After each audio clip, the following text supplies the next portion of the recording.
Hi all, in this video let's learn about electrical fire,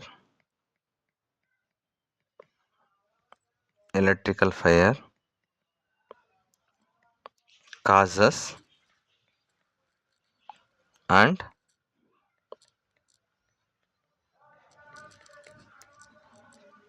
precautionary activities. Electrical fire, causes and precautionary activities. The main thing electrically fire causes, according to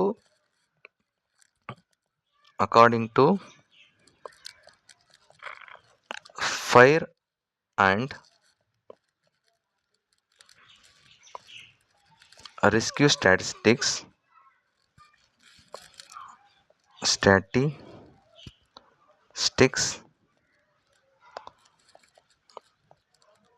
the four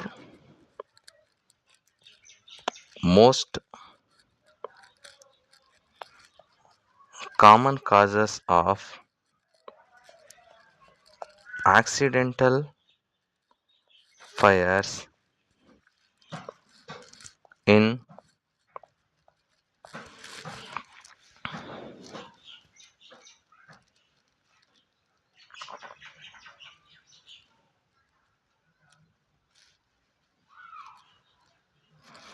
non-dwelling properties are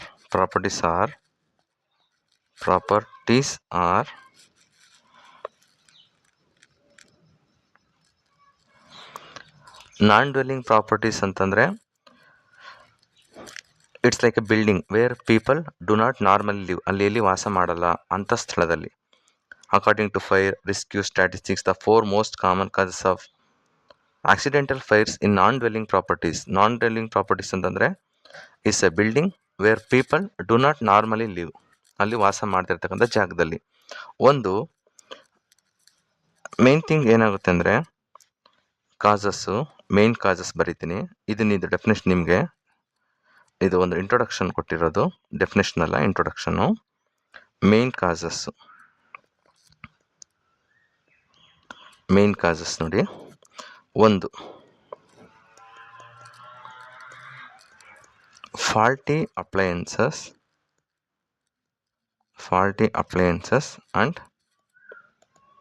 wiring. ಅದರಲ್ಲಿ faulty appliances ಒಂದು ಯಾವ ಥರ ನಮಗೆ fire ಇದಾಗುತ್ತೆ ಅಂತಂದರೆ, ಒಂದು ಫ್ರೇಡ್ wiring, ಫ್ರೇಡ್ wiring ಅಂತಂದರೆ, ನೀವು ವೈರ್ ಇರುತ್ತೆ, ಅದನ್ನು ಕೋಟಿಂಗ್ ಮಾಡಿರ್ತಾರೆ, ಇನ್ಸುಲೇಟೆಡ್ ಮಾಡಿರ್ತಾರೆ. ಅಲ್ಲಿ ಏನಾಗುತ್ತೆ,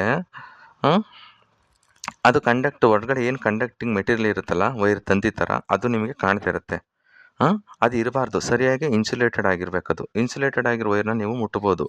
ಏನಾದರೂ ಕಂಡಕ್ಟರ್ ಅದ್ರ ಮುಟ್ಟಿದ್ರೆ ಶಾಕ್ ಹೊಡೆಯುತ್ತೆ. ಫ್ರೇಡ್ ವೈರಿಂಗ್ ಅಂತಂದರೆ ಸರಿಯಾಗಿ ಇನ್ಸುಲೇಟೆಡ್ ಆಗದೇನೆ ನಮಗೆ ಅದು ಕಂಡಕ್ಟರ್ ಮೆಟೀರಿಯಲ್ ಕಾಣ್ತಿರುತ್ತೆ ಒಳಗಡೆ ತಂತಿ ಥರ, ಆಯಿತಾ? ಅದಕ್ಕೆ ಸರಿಯಾಗಿ ಇನ್ಸುಲೇಟ್ ಆಗಿರಲ್ಲ, ಅದರಿಂದ ಫ್ರೇಡ್ ವೈರಿಂಗು. ನೆಕ್ಸ್ಟು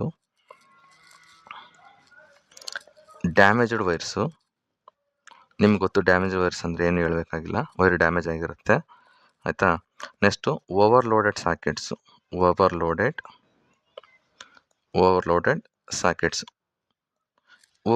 ಸಾಕೆಟ್ಸ್ ಅಂದರೆ, ಈಗ ಒಂದು ಅದರ ಕರೆಂಟು ಏನು ತಡೆಯುವಂಥ ಕೆಪಾಸಿಟಿ 10 ಆಂಪಿಯರ್ ಇರುತ್ತೆ. ಆ ಸಾಕೆಟ್ಗೆ ನೀವು ಹೀಟರ್ ಕನೆಕ್ಟ್ ಮಾಡ್ತೀರಾ, ಐರನ್ ಬಾಕ್ಸ್ ಕನೆಕ್ಟ್ ಮಾಡ್ತೀರಾ, ಫ್ಯಾನ್ ಕನೆಕ್ಟ್ ಮಾಡ್ತೀರಾ, ಎಲ್ಲನೂ ಏನೇನು ಫ್ರಿಜ್ಜು ಎಲ್ಲ ಟಿ ವಿ ಎಲ್ಲ ಕನೆಕ್ಟ್ ಮಾಡಿರ್ತೀರ ಅದಕ್ಕೆ. ಆವಾಗ ಏನಾಗುತ್ತೆ, ಈ 10 ಆಂಪಿಯರ್ ಅಂತ ಕರೆಂಟ್ ಜಾಸ್ತಿ ಸಪ್ಲೈ ಆಗ್ತದಾಗ ಅವಾಗೇನಾಗುತ್ತೆ, ಅದು ಅದಕ್ಕೆ ಓವರ್ಲೋಡೆಡ್ ಸಾಕೆಟ್ಸ್ ಅಂತ ಕರಿತೀವಿ.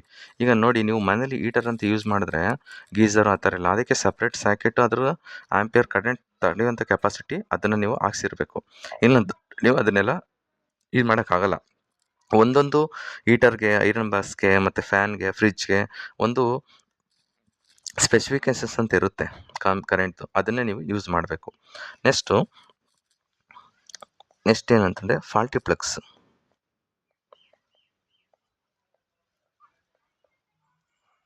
ಇಲ್ಲಿ ಯಾಕೋ ಬರೋದಿಲ್ಲ ಇದು, ಫಾಲ್ಟಿ FAULT ಫಾಲ್ಟಿ ಪ್ಲಗ್ಸ್ ಅಂತಂದರೆ ನೀವು ಪ್ಲಗ್ ಮಾಡ್ತಿರಲ್ಲ, ಅದೇ ಸಾಕೆಟ್ ಇರುತ್ತೆ ಪ್ಲಗ್ ಮಾಡ್ತಿರಲ್ಲ, ಅಲ್ಲಿ ಸರಿಯಾಗಿ ಅದು ಲೂಸ್ ಕನೆಕ್ಷನ್ ಆಗಿರ್ತಕ್ಕಂಥದ್ದು ಪ್ಲಗ್ಗಲ್ಲಿ, ಅಥವಾ ನಿಮಗೆ ಸರಿಯಾಗಿ ಸಾಕೆಟ್ ಕುತ್ಕೊಳ್ತಿರಲ್ಲ ನೀವು ಅದನ್ನು ಇದು ಮಾಡಿದಾಗ, ಇದೆಲ್ಲ ಫಾಲ್ಟಿ ಪ್ಲಗ್ಸ್ ಅಂತ ನಾವು ಹೇಳ್ತೀವಿ. ನೆಕ್ಸ್ಟು ಇದು ಮೇಯ್ನು ಫಾಲ್ಟಿ ಅಪ್ಲೈನ್ಸ್ ವೈರಿಂಗಲ್ಲಿ frayed wiring, damaged wires, overloaded sockets, faulty plugs. ನೀವು ಕಾನ್ಸೆಪ್ಟ್ ಅರ್ಥ ಮಾಡ್ಕೊಳ್ಳಿ. ನೆಕ್ಸ್ಟು ಏನಂತಂದರೆ ಇನ್ನೊಂದು faulty fuel supply. Faulty fuel supply ಅಂತಂದರೆ ಏನು, ಗ್ಯಾಸ್ ಲೀಕ್ ಆಗಿ ಫೈರ್ ಇದಾಗುವಂಥದ್ದು gas leak. Next fuel leak, ಅದೇ ಏನಾದರೂ ಪೆಟ್ರೋಲು, ಸೀಮೆಣ್ಣೆ, ಏನಾದ್ರು ಆಯಿಲ್ ಲೀಕ್ ಆಗುವಂಥದ್ದು.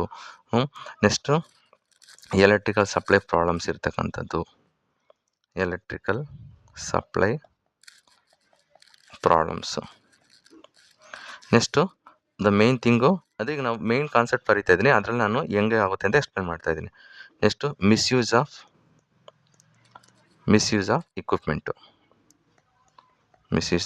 ಇಕ್ವಿಪ್ಮೆಂಟು, ಇದು 2ನೇ ಪಾಯಿಂಟು, ಇದು ಮೇನ್ ಪಾಯಿಂಟು, ಇದು 3ನೇದು. ಇದರಲ್ಲಿ ಸಬ್ಬು ಒಂದು ಯಾವ ಥರ, leaving charges connected for long hours. ಅಂದರೆ ಈಗ ಫಾರ್ ಎಕ್ಸಾಂಪಲ್ಲು ನಿಮ್ಮ ಮೊಬೈಲ್ ಚಾರ್ಜ್ ಆಗಿರುತ್ತೆ, ಅಥವಾ ನೀವು ಆನ್ ಮಾಡಿ ಚಾರ್ಜರ್ಸ್ನ ಸ್ವಿಚ್ ಆನ್ ಮಾಡಿಬಿಟ್ಟು ಚಾರ್ಜರ್ಸ್ನ ಹಂಗೆ ಬಿಟ್ಬಿಟ್ಟಿರೋದು, ಆಯಿತಾ, ಚಾರ್ಜರ್ಸ್ನ ನೀವು ಹಂಗೆ ಬಿಟ್ಬಿಟ್ಟಿರೋದು, SAGRS ಚಾರ್ಜರ್ಸ್ನ, leaving charges connected for long hours. Next spilling liquids on electrical devices.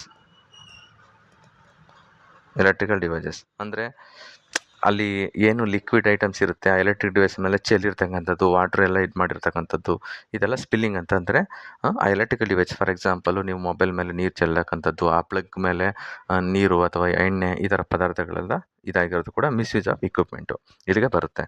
Next dirty oven and appliances. ಮನೇಲಿ ಒಳ್ಳೆ ಓವನಲ್ಲಿ ಯೂಸ್ ಮಾಡ್ತಿರಲ್ಲ, ಡರ್ಟಿ ಓವನ್ಸ್ ಆ್ಯಂಡ್ ಅಪ್ಲಯನ್ಸಸ್ಸು, ಮನೆಯಲ್ಲೆಲ್ಲ ನೀವು ಇದನ್ನೆಲ್ಲ ನೀಟಾಗಿ ಇಟ್ಕೋಬೇಕು, ಇದೊಂದು. ನೆಕ್ಸ್ಟು ಇದು 3ನೇ ಪಾಯಿಂಟು. ನೆಕ್ಸ್ಟು 4ನೇ ಪಾಯಿಂಟು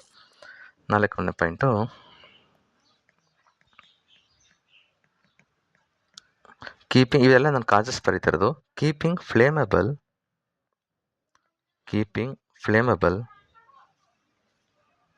ಐಟಮ್ಸ್ ನಿಯರ್ ಈಟ್. ಈಗ ನೋಡಿ, ಒಂದು clothes on heaters, clothes on heaters, ಬಟ್ಟೆಗಳನ್ನು ಹತ್ರ ಇಡ್ತಕ್ಕಂಥದ್ದು ಈಟರ್ ಹತ್ರ, ಆಯಿತಾ. ನೆಕ್ಸ್ಟು ಎಲೆಕ್ಟ್ರಿಕಲ್ ಇಕ್ವಿಪ್ಮೆಂಟ್ ಹತ್ರ ಪೇಪರ್ ಇಡುವಂಥದ್ದು, paper near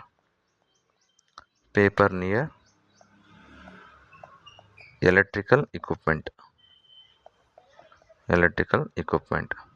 next towels near cooking appliances. ನೀವೇನಾದರೂ ಗ್ಯಾಸ್ ಹತ್ರ ಪಕ್ಕದಲ್ಲಿ ಇಟ್ಬಿಟ್ಟು ಟವಲ್ ಇಟ್ಬಿಟ್ಟು, ಅಥವಾ ಏನಾದ್ರು ನೀವು ಪಾತ್ರೆ ಇಳ್ಕೊ ಬಟ್ಟೆ ಎಲ್ಲ ಇಟ್ಬಿಟ್ರೆ ಏನಾಗುತ್ತೆ, ಅದು ಆ್ಯಕ್ಚುಲಿ ಹತ್ಕೊಳ್ಳೋಂಥ ಚಾನ್ಸಸ್ ಇರುತ್ತೆ, ಆಯಿತಾ. ಅದಕ್ಕೋಸ್ಕರ ಇವೆಲ್ಲ ಕೀಪಿಂಗ್ ಫ್ಲೇಮಬಲ್ ಐಟಮ್ಸ್ ನಿಯರ್ ಈಟ್, ಇದು ಕೂಡ ಏನಾಗುತ್ತೆ, ಎಲೆಕ್ಟ್ರಿಕಲ್ ಫೈರ್ಗೆ ಒಂದು ಕಾರಣ ಆಗ್ತದೆ, ಕಾಸಸ್. ಓಕೆ, ಇದನ್ನು ನಾವು ಈಗ ಏನಪ್ಪ ಮಾಡಬೇಕು ಅಂತಂದರೆ, ಈಗ ಸೇಫ್ಟಿ ಏನು ಮಾಡಬೇಕು, ಸೇಫ್ಟಿ ಟಿಪ್ಸು ಏನು ಮಾಡಬೇಕು, ಈಗ ಅದಕ್ಕೋಸ್ಕರ ಸೇಫ್ಟಿ ಟಿಪ್ಸ್ ಬರಿತೀನಿ ಇವಾಗ. ಸೇಫ್ಟಿ ಟಿಪ್ಸ್ ಒಂದು,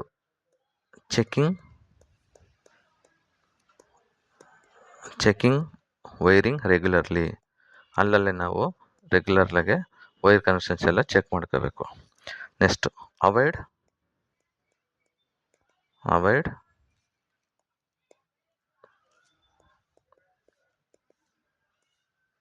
ಅವಾಯ್ಡ್ ಓವರ್ಲೋಡಿಂಗ್ ಸಾಕೆಟ್ಸ್. ನಾನು ಹೇಳಿದ್ನಲ್ಲ ಓವರ್ಲೋಡಿಂಗ್ ಸಾಕೆಟ್ಸ್ ಅಂತಂದರೆ ಅದನ್ನು ಅವಾಯ್ಡ್ ಮಾಡಬೇಕು. Next switch off appliances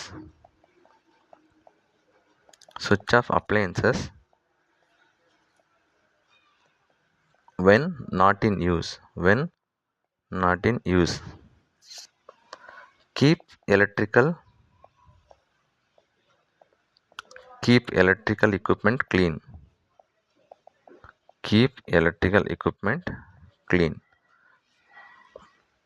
switch off appliances when not in use ಅಂದರೆ ಯೂಸ್ ಆಗದಿರೋ ಸಮಯದಲ್ಲಿ ಅಪ್ಲಯನ್ಸಸ್ನ ಸ್ವಿಚ್ನ ಆಫ್ ಮಾಡಿ, ಆಯಿತಾ.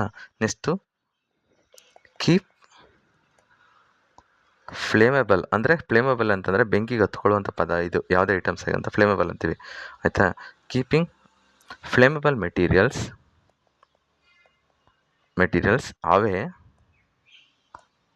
away from heat sources. ಇವೆಲ್ಲ ಬಂದು safety tips. Checking wiring regularly, ಏನಾದ್ರು ವೈರ್ ಕನೆಕ್ಷನ್ ಏನಾದ್ರು ಲೂಸ್ ಇದ್ದರೆ ಆ ಥರದ್ದೆಲ್ಲ ನಾವು ರೆಗ್ಯುಲರಾಗಿ ಚೆಕ್ ಮಾಡ್ಕೋಬೇಕು.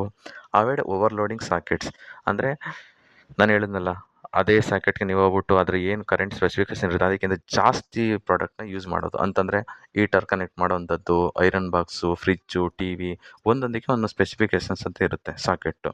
ಅದ್ರ ತಡೆಯುವಂಥ ಇದು ಕರೆಂಟು ಆಂಪಿಯರು ಸ್ಪೆಸಿಫೈ ಮಾಡಿರ್ತಾರೆ. ಅದಕ್ಕಿಂತ ಜಾಸ್ತಿ ಯೂಸ್ ಮಾಡಿದಾಗ ಆವಾಗ ಅವಾಯ್ಡ್ ಓವರ್ಲೋಡಿಂಗ್ ಸಾಕೆಟ್ಸ್, ಆಯಿತಾ. Switch off appliances when not in use. ಏನಾದರೂ ನೀವು ಯೂಸ್ ಮಾಡ್ತಿಲ್ಲ ಅಂತಂದರೆ, ಫಾರ್ ಎಕ್ಸಾಂಪಲು ಫ್ರಿಜ್ ಯೂಸ್ ಮಾಡ್ತಿಲ್ಲ ಅಂದ್ಕೊಳ್ಳಿ, ಆಫ್ ಮಾಡಿ. ಫ್ರಿಜ್ ಆಲ್ಮೋಸ್ಟು ಆನಲ್ಲೇ ಇಟ್ಕೊಂಡಿರ್ತಾರೆ. Next switch off appliances when not in use. Keep electrical equipment ಕ್ಲೀನಾಗಿ ಇಟ್ಕೋಬೇಕಾಗುತ್ತೆ. Keep flammable materials away from heat sources ಅಂದರೆ ಬೆಂಕಿಯಿಂದ ಹತ್ಕೊಳ್ಳೋಂಥ ಪದಾರ್ಥಗಳನ್ನು ಅದು ಹೀಟ್ ಸೋರ್ಸಸ್ಸಿಂದ ನಾವು ದೂರ ಇಡಬೇಕಾಗುತ್ತೆ, ಆಯಿತಾ. Next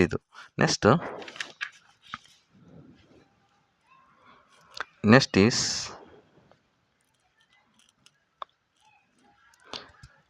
fire precautionary activities.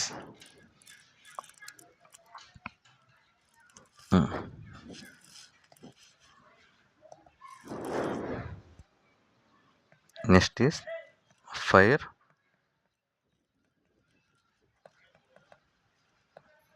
precautionary activities. ಇಲ್ಲಿ ಪ್ರಿಕಾಷನರಿ ಆಕ್ಟಿವಿಟೀಸ್ ಅಂತಂದರೆ ಮುನ್ನೆಚ್ಚರಿಕಾ ಕ್ರಮಗಳನ್ನು ನಾವು ಏನು ಮಾಡಬೇಕು, ಬೆಂಕಿಯಿಂದ ತಡೆಗಟ್ಟಿಗೆ ಮುನ್ನೆಚ್ಚರಿಕಾ ಕ್ರಮಗಳನ್ನು ನಾವು ಏನು ಮಾಡಬೇಕು ಅಂತಂದರೆ, ಮೊದಲು ನೋಡಿ, fire precautionary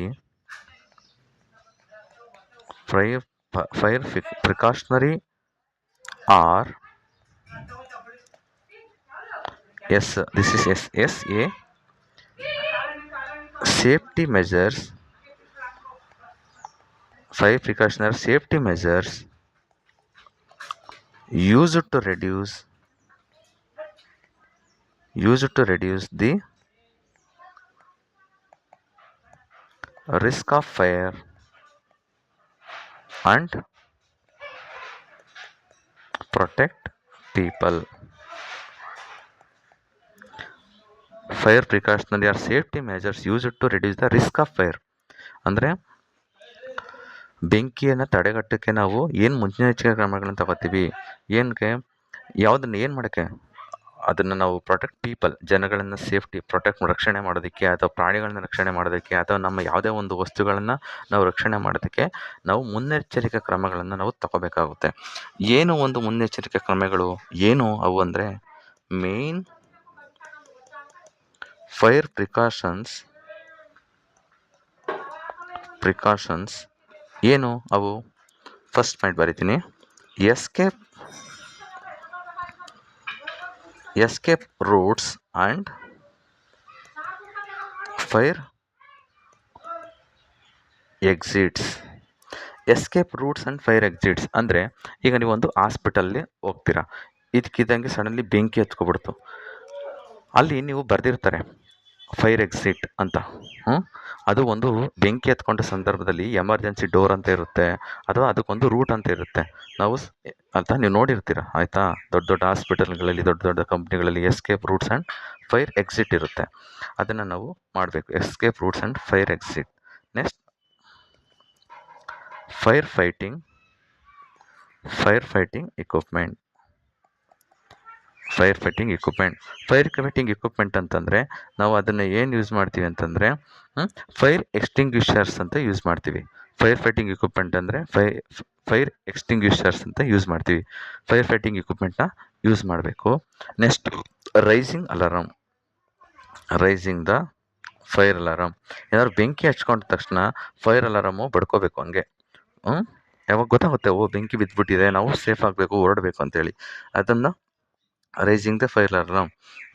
next emergency plans ಇರಬೇಕಾಗುತ್ತೆ. ಬೆಂಕಿ ಹಚ್ಕೊಂಡಾಗ ಇವನ್ನೆಲ್ಲ ಒಂದು ದೊಡ್ಡ ದೊಡ್ಡ ಹಾಸ್ಪಿಟಲ್ಗಳಲ್ಲಿ, ದೊಡ್ಡ ದೊಡ್ಡ ಕಂಪ್ನಿಗಳಲ್ಲಿ ಈ ಥರ ಎಲ್ಲ ನಾವು ಮಾಡಿರ್ತಾರೆ. ಇದೆಲ್ಲ escape routes and fire exit ಆದಾಗ ಎಲ್ಲಿ ನಾವು ಸೇಫಾಗಿ ನಾವು ಹೊರಗಡೆ ಬರಬೇಕು, ಫೈರ್ ಫೈಟಿಂಗ್ ಇಕ್ವಿಪ್ಮೆಂಟ್ ಇರುತ್ತೆ. ಅದನ್ನು ಬೆಂಕಿ ಆರಿಸೋದಕ್ಕೆ ಇಕ್ವಿಪ್ಮೆಂಟ್ ಫೈರ್ ಎಕ್ಸ್ಟಿಂಗ್ವಿಷರ್ ಅಂತ ಯೂಸ್ ಮಾಡ್ತೀವಿ. ನೆಕ್ಸ್ಟು ಬೆಂಕಿ ಬಿದ್ದ ತಕ್ಷಣ ಅಲಾರಾಮು ಸೌಂಡ್ ಮಾಡಬೇಕು ಆಯಿತಾ. ಅಲಾರಾಮ್ ಏನಾಗುತ್ತೆ, ಅದನ್ನು ನಮಗೆ ಅಲರ್ಟ್ ಮಾಡುತ್ತೆ ಆಯಿತಾ. ಬೆಂಕಿ ಬಿದ್ದಿದೆ, ನಾವು ಸೇಫ್ ಆಗಬೇಕು ಅಂತ ನಾವು ಇದು ಮಾಡಿ emergency plans. Next limiting the spread of fire. ಅಂದರೆ ಬೆಂಕಿ ಈಗ ಹತ್ಕೊಂಡಿದ್ರೆ ಅದನ್ನು ನಾವು ಹಾಗೆ ಬಿಡಬಾರ್ದಲ್ಲ. ಅದು ತುಂಬ ಅದು ಬೇರೆ ಕಡೆ ಹೋಗಿ ತುಂಬ ಅದನ್ನು ಬರ್ನ್ ಆಗೋಕ್ಕೆ ಮುಂಚೆ ಅದನ್ನು ನಾವು ಅಲ್ಲೇ ನಾವು ಆರಿಸ್ಬೇಕಾಗುತ್ತೆ ಆಯಿತಾ. ಇಲ್ಲಾಂತಂದರೆ ಎಲ್ಲ ಸುಟ್ಟೋಗ್ಬಿಡುತ್ತೆ ಫುಲ್ಲು, ಇದು ಎಂಟೈರ್ ಇದೆಲ್ಲ ಆಯಿತಾ. ಇವೆಲ್ಲ ಬಂದು ಮೇಯ್ನ್ ಫೈರ್ ಪ್ರಿಕಾಷನ್ಸ್ನ ನಾವು ತಗೋಬೇಕಾಗುತ್ತೆ.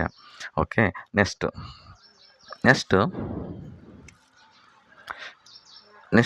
ಇದೆಲ್ಲ ಫೈರ್ ಪ್ರಿಕಾಷನರಿ ಆ್ಯಕ್ಟಿವಿಟೀಸು. ನೆಕ್ಸ್ಟ್ ಬಂದು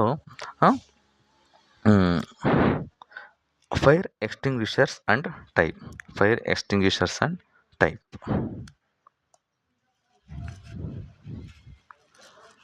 ಫೈರ್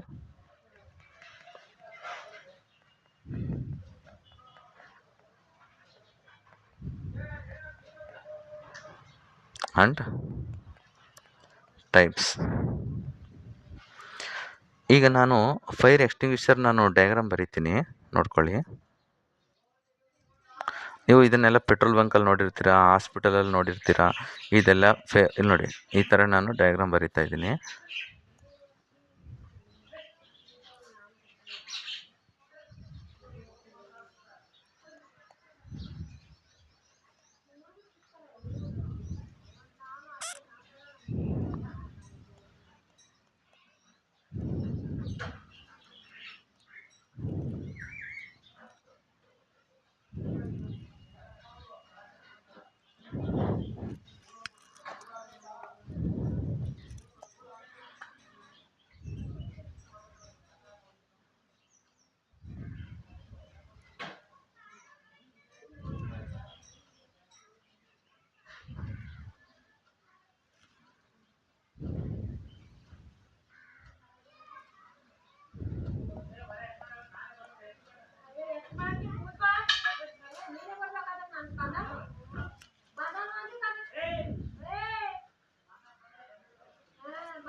ಇದೆಲ್ಲ ಫಿಲ್ ಮಾಡಿ, ಇದೆಲ್ಲ ಫಿಲ್ ಮಾಡ್ಕೊಳ್ಳಿ. ಡಯಾಗ್ರಾಮನ್ನು ನೋಡಿಕೊಂಡು ಪುಸ್ತಕದಲ್ಲಿ ಬರ್ಕೊಳ್ಳಿ.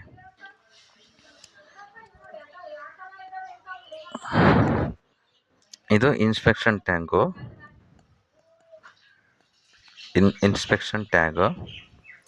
ನೆಕ್ಸ್ಟ್ ಇದು ಗೇಜು, ಮೀಟರ್ ಇರುತ್ತೆ, ಇದು gauge. Next this is pin and seal. ನೀವು ಹಾಸ್ಪಿಟಲಲ್ಲಿ, ಪೆಟ್ರೋಲ್ ಬಂಕಲ್ಲಿ ಇವೆಲ್ಲ ನೋಡಿರ್ತೀರ ಇದೆಲ್ಲ ಆಯಿತಾ. ಇದು ನಾಜಲ್ಲು,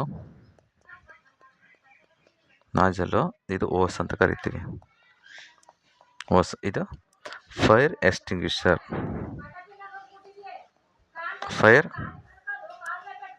fire extinguishers. Okay. Next fire extinguisher ಅಂದರೆ ಏನು? ಫೈರ್ ಎಕ್ಸ್ಟಿಂಗ್ವಿಷರ್ ಅಂದರೆ ಇಲ್ಲಿ ಡೆಫಿನೇಷನ್ ಬರೀತೀನಿ. It's a protection device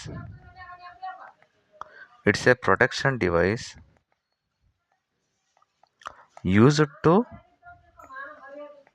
used to seize fire. used to seize fire ಅಂದರೆ ಬೆಂಕಿಯನ್ನು ನಾವು ಸ್ಟಾಪ್ ಮಾಡೋದಕ್ಕೆ ಈ ಡಿವೈಸ್ನ ಯೂಸ್ ಮಾಡ್ತೀವಿ. It is a protection device use to seize fire. ಬೆಂಕಿನ ಆರಿಸೋದಕ್ಕೆ ಈ ಡಿವೈಸ್ನ ನಾವು ಯೂಸ್ ಮಾಡ್ತೀವಿ, ಆಯಿತಾ. It is the basic first aid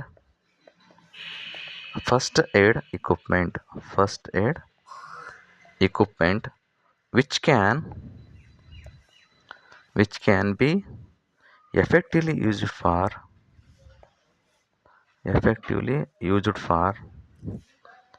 controlling fire. ಈಗ ತುಂಬ ಬೆಂಕಿ ಹತ್ಕೊಬಿಟ್ಟಿರುತ್ತೆ, ನಾವು ಅಗ್ನಿಶಾಮಕ ದಳವ್ರಿಗೆ ಫೋನ್ ಮಾಡಿ ಅವ್ರು ಬರೋದಕ್ಕೆಲ್ಲ ಲೇಟ್ ಆಗುತ್ತೆ. ಅದಕ್ಕೆಲ್ಲ ಅವ್ರು ಬರೋ ಗಂಟೆ ನಾವು ಕೈ ಕೂತ್ಕೊಳ್ಳೋಕ್ಕಾಗುತ್ತಾ? ಅಷ್ಟೊತ್ತಿಗೆಲ್ಲ ಸುಟ್ಟೋಗ್ಬಿಟ್ಟಿರುತ್ತೆ.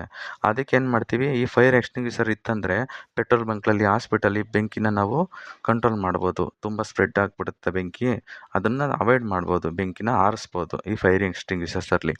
ಇಲ್ಲಿ ನೆಕ್ಸ್ಟು ಗೊತ್ತಾಯ್ತಾ? ಫೈರ್ ಎಕ್ಸ್ಟಿಂಗ್ವಿಷರ್ ಅಂದರೆ ಏನು? It is a protection device use to seize fire, or it is the basic first aid equipment which is use to control the fire.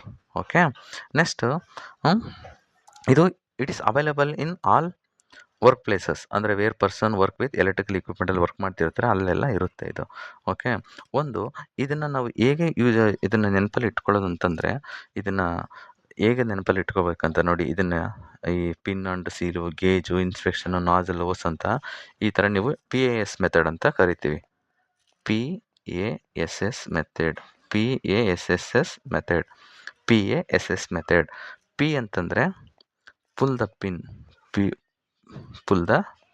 Pin. Next A ಅಂತಂದರೆ ಏಮ್ ಅಟ್ ದಿ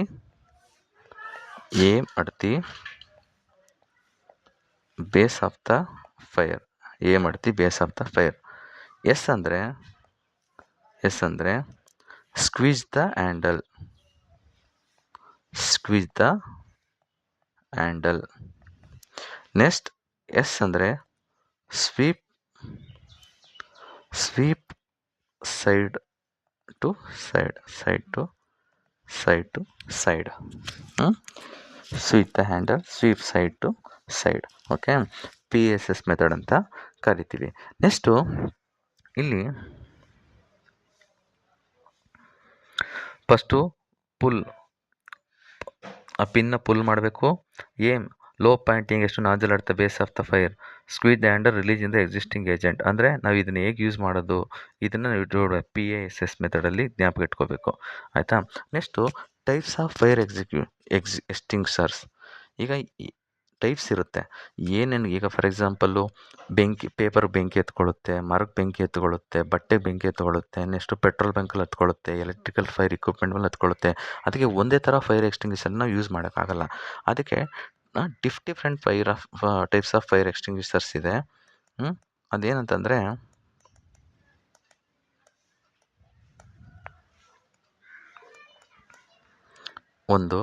ನಾನು ಸಿಂಪಲ್ಲಾಗೆ short ಮಾಡಿ ಹೇಳ್ಕೊಡ್ತಾ ಇದ್ದೀನಿ ನಿಮಗೆ. ನೋಡಿ, ಇದು class A ಅಥವಾ type A ಅಂತ ನೀವು ಹೆಂಗಾರ ಮಾಡ್ಕೊಳ್ಳಿ. Class A. ಈ ಕ್ಲಾಸ್ ಎ ಫೈರ್ ಎಕ್ಸ್ಟಿಂಗ್ವಿಷರ್ನ ಯೂಸ್ ಮಾಡ್ತೀವಿ ಅಂದರೆ ಪೇಪರು, ವುಡ್ಡು, ಕ್ಲಾತು ಇಂಥವಕ್ಕೆ ಬೆಂಕಿ ಹಚ್ಕೊಳ್ಳುತ್ತಲ್ಲ, ಇಂಥವಕ್ಕೆ ಏನಾರು ಇದಾಯ್ತಂದರೆ ನಾವು ಕ್ಲಾಸ್ ಎ ಫೈರ್ ಎಕ್ಸ್ಟಿಂಗ್ವಿಷರ್ಸ್ನ ಯೂಸ್ ಮಾಡ್ತೀವಿ. ನೆಕ್ಸ್ಟು ಕ್ಲಾಸ್ ಬಿ ಏನು ಮಾಡ್ತೀವಿ? ಆಯಲ್ಲು, ಪೆಟ್ರೋಲು, ಫ್ಲೇಮೇಬಲ್ ಲಿಕ್ವಿಡ್ಸು ಇಂಥವಕ್ಕೆ ನಾವು ಕ್ಲಾಸ್ ಬಿ ಫೈರ್ ಎಕ್ಸ್ಟಿಂಗ್ವಿಷರ್ನ ಯೂಸ್ ಮಾಡ್ತೀವಿ. ನೆಕ್ಸ್ಟ್ ಕ್ಲಾಸ್ ಸಿ ಫೈರ್ ಎಕ್ಸ್ಟಿಂಗ್ವಿಷರ್ನ ಎಲೆಕ್ಟ್ರಿಕಲ್ ಫೈರು ಅಂದರೆ ಏನಾದರೂ ವಿದ್ಯುತ್ತು ಇದಾಗಿರುತ್ತಲ್ಲ ಇಂಥದ್ರಲ್ಲಿ, ಆ ಥರ ಎಲೆಕ್ಟ್ರಿಕಲ್ ಇಕ್ವಿಪ್ಮೆಂಟ್ ಏನಾದರೂ ಬೆಂಕಿ ಬಿದ್ದಿರ್ತಕ್ಕಂಥ ಕ್ಲಾಸ್ ಸಿ ಫೈರ್ನ ಯೂಸ್ ಮಾಡ್ತೀವಿ. ನೆಕ್ಸ್ಟು ಕ್ಲಾಸ್ ಟಿ ಫೈರ್ ಎಕ್ಸ್ಟಿಂಗ್ವಿಷನ್ ಏನು ಮಾಡ್ತೀವಿ? ಮೆಟಲ್ ಏನಾದ್ರು ಬೆಂಕಿ ಎತ್ಕೊಂಡಿರುತ್ತಲ್ಲ ಅಂಥವಕ್ಕೆ ಯೂಸ್ ಮಾಡ್ತೀವಿ. ನೆಕ್ಸ್ಟ್ ಕ್ಲಾಸ್ ಕೆ ಅಂತ ಕರಿತೀವಿ ಇದನ್ನು. ಕ್ಲಾಸ್ ಕೆನ ನಾವು ಯೂಸ್ ಮಾಡ್ತೀವಿ ಅಂತಂದರೆ ಇದರಲ್ಲಿ ಕಿಚನ್ ಆಯಿಲು ಆಯಿತಾ, kitchen oil and grease fires, GREASE, grease fires. ಇಂಥವಕ್ಕೆ ಏನಾದ್ರು ಬೆಂಕಿ ಬಿತ್ತ ತಕ್ಷಣ ನಾವು ಕ್ಲಾಸ್ಗೆ ಫೈರ್ ಎಕ್ಸ್ಟಿಂಗ್ವಿಷರ್ನ ನಾವು ಯೂಸ್ ಮಾಡ್ತೀವಿ. ಓಕೆ, ಲೈಕ್ ಎಂತಂತಂದರೆ combustible cooking liquid such as animal oils, vegetable oils and fats, ಆಯಿತಾ, ಇಂಥವೆಲ್ಲ ಬರುತ್ತಲ್ಲ, ಇದೆಲ್ಲ ಅಲ್ಲಿ ಬರುತ್ತೆ. ಓಕೆನಾ. ಈಗ ಇದು ಟೈಪ್ಸ್ ಆಫ್ ಫೈರ್ ಎಕ್ಸ್ಟಿಂಗ್ವಿಷರ್ನ ನಾನು ಇದು ಎಕ್ಸ್ಪ್ಲೇನ್ ಮಾಡಿದ್ದೀನಿ. ನೆಕ್ಸ್ಟ್ ವಿಡಿಯೋದಲ್ಲಿ, in the next video, let's learn about electrician tools and their functions. In this video, what we have learnt? We have learnt electrical fire causes and precautionary activities. In that, electrical fire causes, okay, faulty appliance and leads, faulty fuel supply, misuse of equipment and appliances, placing articles too close to heat, okay, prevention safety tips, next safety measures to prevent fire, okay, next fire precautionary activities, fire extinguisher ಅಂದರೆ ಏನು, ಅದರ types, ಇದನ್ನೆಲ್ಲ ಈ ವಿಡಿಯೋದಲ್ಲಿ ಕಲ್ತಿದ್ದೀವಿ. In the next video let's learn about electrician tools and their functions. Thank you so much for your valuable time. Let's meet in the next video. Bye.